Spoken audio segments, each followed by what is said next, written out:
Halo, apa kabar mahasiswa sekalian? Ketemu lagi dengan saya, Ulia Fitriza SMSI, sebagai dosen pemandu pada mata kuliah Ekonomi Kependudukan. Sebelumnya, saya sudah membahas tentang bagaimana pengantar ekonomi kependudukan pada video sebelumnya.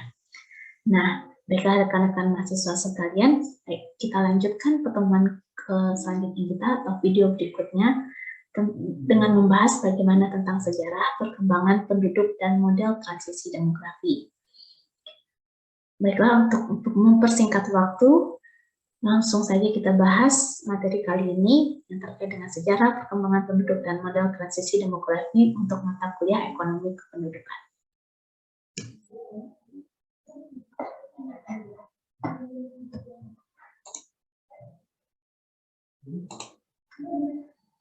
Baiklah, kita masuk ke tujuan pembelajarannya atau learning objektif untuk materi kali ini pada tatap muka kedua ini. Yang pertama adalah tujuan pembelajaran adalah kita akan mengenal bagaimana sejarah kependudukan di dunia.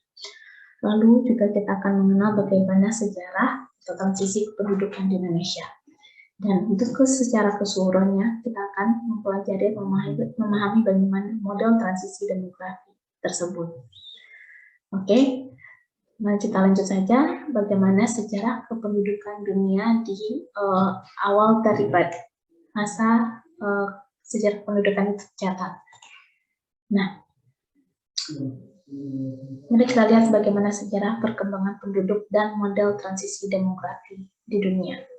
Pada dasarnya ada 3 tahap perkembangan peradaban manusia hingga kini. Tahap yang pertama, zaman ketika manusia mulai menggunakan alat-alat untuk menanggulangi kehidupannya. Zaman ini berlangsung beberapa juta tahun yang lalu, yang terbagi atas zaman peralatan batu tua, batu muda, dan perunggu. Mungkin di waktu kalian duduk di bangku sekolah menengah, kalian mengenal zaman-zaman ini sebagai zaman misalnya Paleolitikum, Mesolitikum, Neolitikum, dan Megalitikum. Nah, itu salah satu tahap awal perkembangan peradaban manusia di dunia. Lalu masuklah fase ketiga zaman manusia mulai mengembangkan usaha pertanian, menetap yang mengubah kehidupannya yang semula dengan berburu dan nomaden menjadi petani, dan menetap di sekitar area pertanian tersebut. Nah, di sini peradaban manusia sudah mulai memasuki modernisasi ya, karena sudah mengenal alat-alat pertanian, sudah memiliki pekerjaan atau yang ditetapnya sebagai petani ataupun pemburu ya. Nama dulu kita mengenali pemburu daripada nelayan.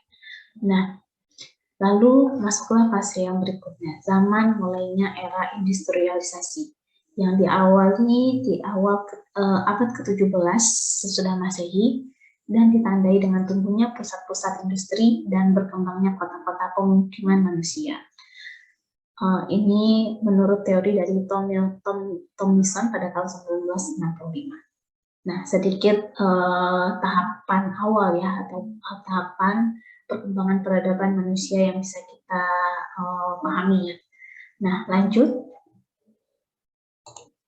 Nah, pada grafik ini kita bisa melihat bagaimana mulainya peradaban itu seperti yang saya bahas di sini sebelumnya ya, sekitar abad ke-17. Nah, di sini kita lihat ya, dimulai abad ke-17 itu ya, pertumbuhan populasi dunia, population growth world, atau kita bisa kategorikan dari least developed regions and more developed regions ya.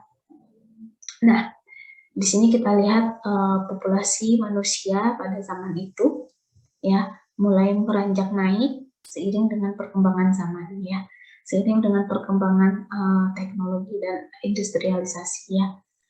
Nah, di sini kita bagikan dua area ya, di mana yang putih adalah untuk area-area developed regions dan yang abu-abu itu adalah more developed regions. Nah, di sini kita lihat bagaimana least developed region itu pertumbuhan populasinya sangat pesat ya dibandingkan dengan area-area yang lebih berkembang ya. Nah, itulah bagaimana transisi perubahan demografi di dunia dari awal ditemukannya era revolusi ya, hingga abad ke-22. Ya, baiklah kita lihat penjelasannya. Nah, jadi pada permulaannya tahun Masehi penduduk dunia itu masih sekitar 250 juta jiwa dengan angka pertumbuhan masih sekitar 0,04% per tahun. Namun tingkat pertumbuhan penduduk masih amat rendah dan bertahan dalam waktu yang cukup lama. Nah, puncaknya itu terjadi pada abad ke-18, adanya ledakan jumlah penduduk atau kita biasa sebut dengan baby boomers. Di sini ya, kita lihat di awal abad 18 itu mulai adanya perubahan pergeseran penduduk ya dari kurva ini. Nah, sedangkan pada awal revolusi industri sekitar tahun 1750 atau abad 17, jumlah penduduk dunia itu sudah tercatat mencapai 790 juta jiwa. Seiring kemajuan teknologi di Eropa dan belahan dunia lain juga mulai menunjukkan dampaknya. Nah, seiring dengan penemuan obat-obatan, kualitas sanitasi lingkungan, informasi, ilmu pengetahuan, dan teknologi yang juga berdampak secara langsung terhadap kesehatan dan juga kualitas hidup masyarakat, maka tingkat kematian pun cenderung menurun ya, dan tingkat kelahiran juga cenderung meningkat pada sekitar abad 17 tersebut. Jadi tingkat kematian yang tinggi pada abad-abad sebelumnya menurun drastis, dan angka harapan hidup menjadi perlahan membaik, menjadi angka harapan hidup seseorang menjadi lebih panjang.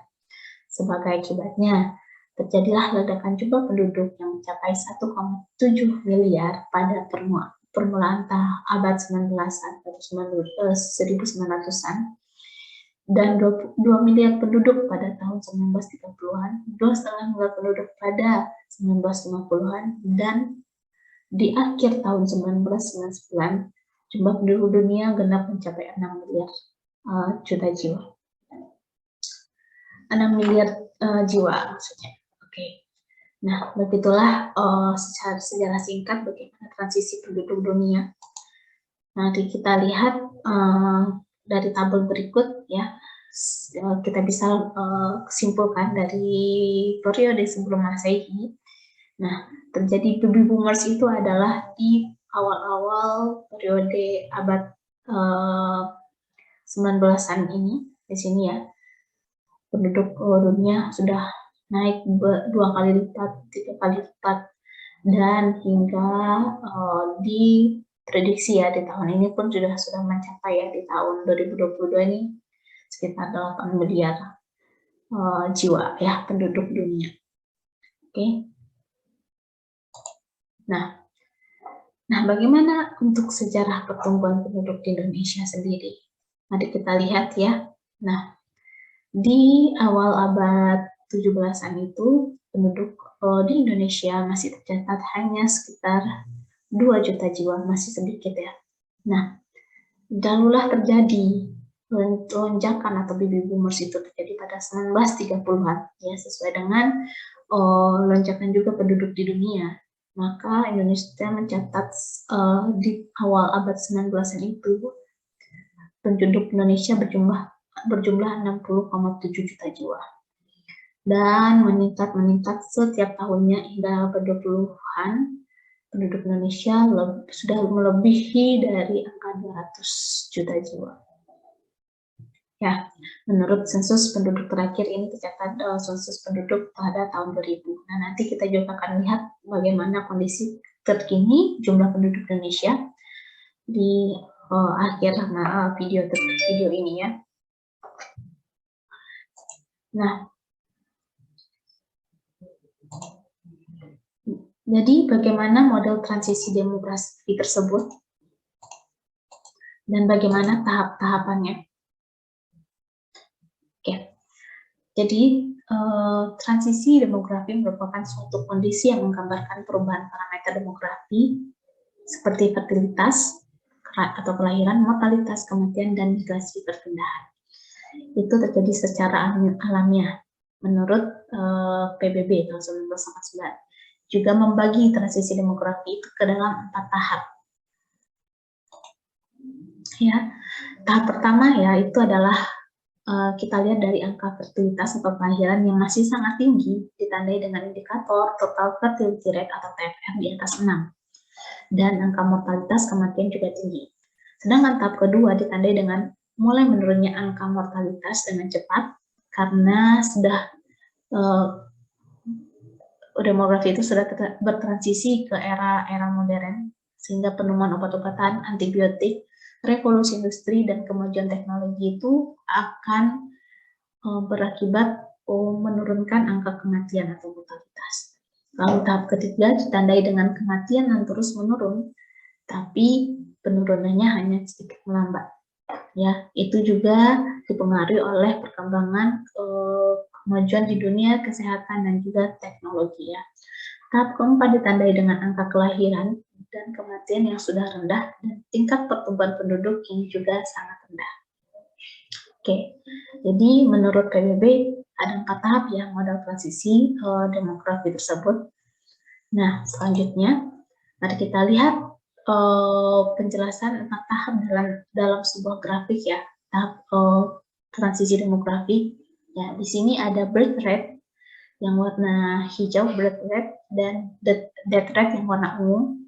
Jadi ada 4 tahap, stage 1, stage 2, stage 3, dan 4. Ya, tahap 1 itu kita kenal dengan pre-industrial, ya, zaman dimana kita belum mengenal revolusi industri teknologi, kemajuan teknologi, obat-obatan segala macam. Nah, di sini tercatat bahwa angka kematian dan kelahiran itu sama-sama tinggi ya, masih di atasnya. Lalu kita masuk ke tahap 2, early industrial. Nah, disinilah mulai ditemukannya obat-obatan dan juga teknologi yang tentunya itu dalam bidang kesehatan ya, akan menunjang untuk penurunan dari angka kematian. Maka dari itu, di sini angka kematian sudah cukup melandai ya di stage 2. Lalu kita masuk tahap 3, industrial ya. Nah, di tahap ketiga industrial, di sini juga kita bisa mengontrol angka kelahiran dengan ditemukannya juga teknologi baru terkait dengan penurunan angka kelahiran. Maka dari itu di sini stage 3 angka kelahiran pun juga cenderung menurun, sedangkan angka kematian masih ya flat ya, maksudnya masih bisa dikontrol dengan penemuan obat-obatan dan pencegahan angka kematian ya, dengan penemuan teknologi dalam bidang kesehatan. Nah, lalu kita masuk ke tahap keempat, mature industrial ya. Di sini, seperti yang dijelaskan tadi, tahap keempat ditandai dengan angka kelahiran dan angka kematian yang juga sangat rendah dan tingkat pertumbuhan penduduk yang juga sangat rendah. Nah, di sini sudah terjadi beberapa negara-negara berkembang. Nah, negara-negara maju mungkin bisa kita contohkan seperti halnya Korea Selatan, Amerika, mungkin contohnya juga kayak Singapura dan lain-lainnya, di mana angka kematian dan angka kelahirannya sudah melandai ya, sudah cukup rendah. Oke, nah jadi dari semua proses transisi demografi itu kita juga akan mengenal yang namanya proses transisi vital. Apa itu proses transisi vital? Itu dimulai dengan adanya modernisasi dan industrialisasi serta transformasi dalam berbagai segi kehidupan secara simultan. Ya, ini salah satu contoh dari yang terjadi pada era revolusi industri.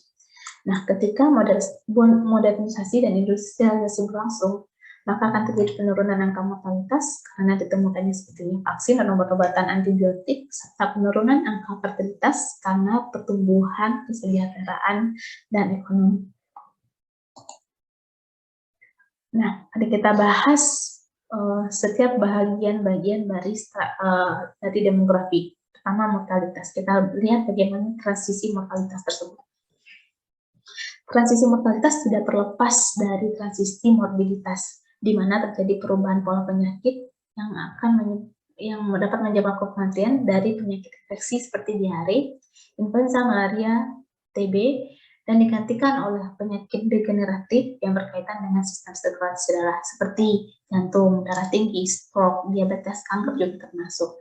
Ya, nah Maka dari itu, transisi morbiditas ini terdiri dari 3 tahap, yaitu tahap penyakit santar, pepes, dan kelaparan, yaitu terjadi pada awal-awal evolusi, awal-awal perubahan transisi demografi ya, masa penurunan pandemi, dan munculnya penyakit degeneratif. Nah, kita sekarang masih masuk dalam era pandemik dan penyakit degeneratif ya.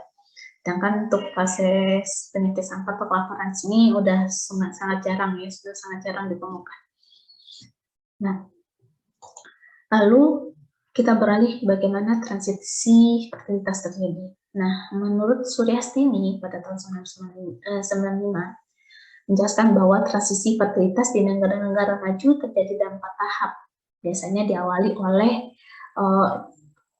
dicontohkan pada negara Finlandia pada tahun 1750 yang mengalami penurunan fertilitas, disusul oleh Prancis pada tahun 1760, Cekoslovakia tahun 1785 dan Amerika pada tahun 1800. Nah, baru-baru ini kita juga melihat bagaimana penduduk di Asia seperti Korea Selatan, Cina, Jepang, Singapura, dan negara-negara maju Asia juga mengalami transisi fertilitas, yaitu penurunan angka kelahiran.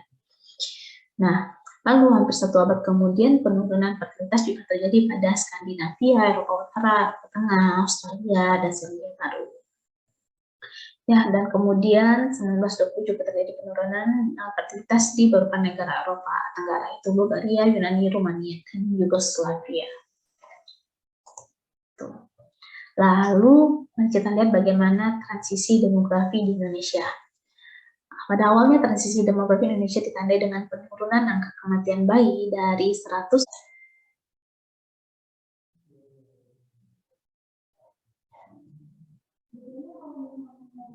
Nah, transisi demografi di Indonesia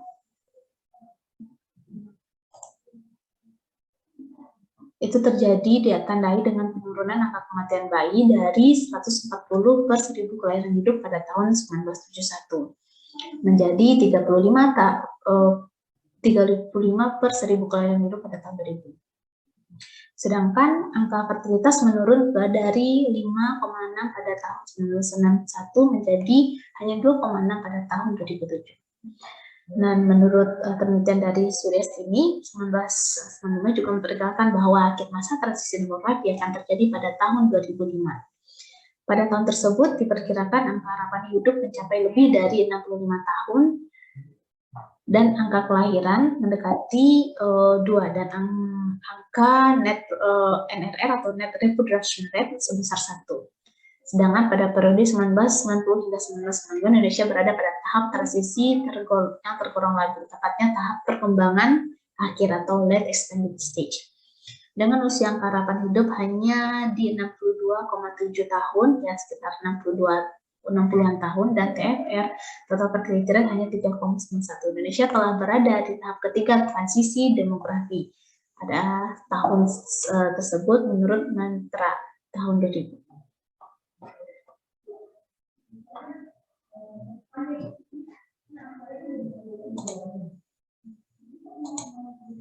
Nah, di sini kita lihat bagaimana kecenderungan angka kelahiran kasar dan angka kematian kasar. Atau kita bisa sebutkan itu adalah laju pertumbuhan penduduk dunia mulai dari awal abad 19 hingga tahun 2000, diprediksi tahun 2025 nantinya. Nah, di sini kita lihat ya, adanya awal-awal penurunan grafik itu terjadi pada 1940-an, 1945. Ya, ini terjadi akibat adanya perang ya, perang.